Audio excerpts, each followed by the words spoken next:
CCTV recorded the shocking incident. On the street with relatively heavy traffic, a few seconds later, a helicopter was seen that had lost control.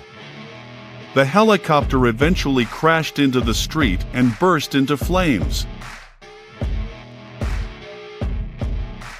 Residents around there then ran scatteringly to save themselves from the explosion of the falling helicopter.